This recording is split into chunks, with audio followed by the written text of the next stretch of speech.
नमस्कार। आज हम चर्चा करेंगे ल्यूकेरिया यानी श्वेत प्रदर के विषय में।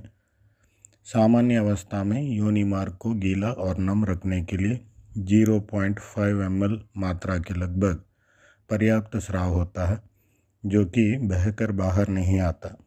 इसका अम्लीय वातावरण योनि मार्ग और आंतरिक प्रजनन अंगों को बाहर के रोगाणु आदि से सुरक्षित रखता है। यह श्लेष्मक स्राव जब अधिक मात्रा में निकलकर अधोवस्त्र को गंदा करता है, तब इसे श्वेत प्रदर यानी ल्यूकेरिया कहते हैं।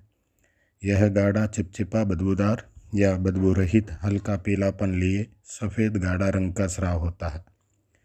इसीलिए इसे प्रचलित भाषा में सफ़ेद पानी की शिकायत होना कहते हैं, जो कि किसी स्थानिक योनि मार्ग या गर्भाशय की सूजन, लंबे समय तक कामोत्तेजना बने रहना, शारीरिक कमजोरी, खून की कमी, बुखार आदि से होती है। इसके कारणों को स्त्री की आयु के आधार पर वर्गीकृत किया जाता है।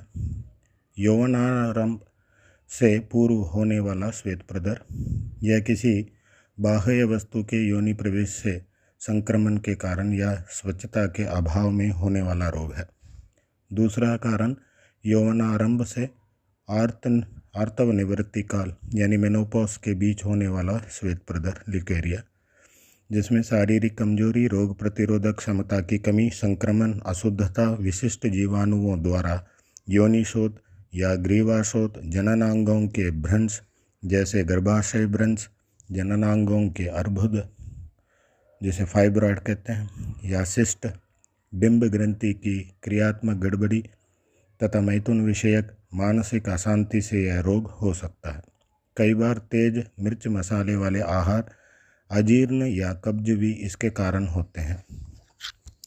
आर्तव निवृत्ति के बाद यानी मेनोपॉज के बाद होने वाला श्वेत प्रदर, यह स्थानिक संक्रमण, अर्बुद यानी गांठ या योनिशोथ के कारण होता है।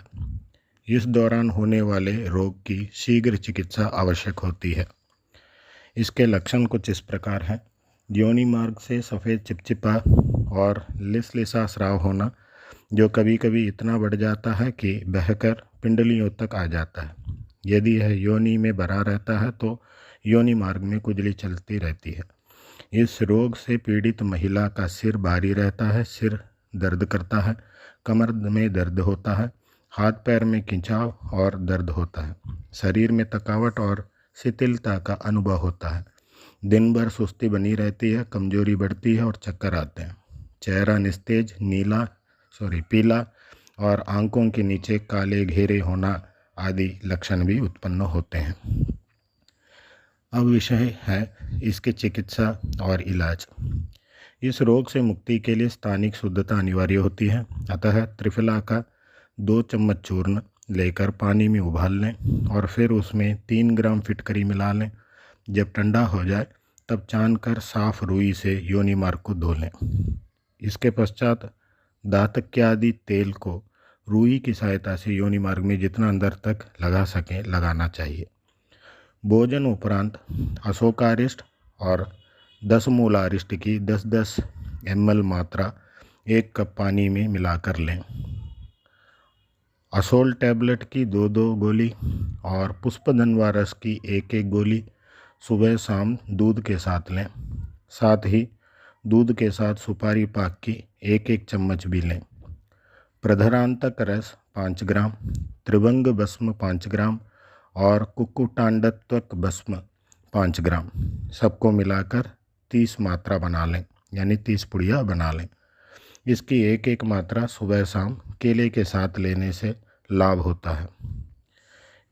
इस प्रयोग को कुछ दिनों तक लगातार करने से रोग पूर्णतः ठीक हो जाता है।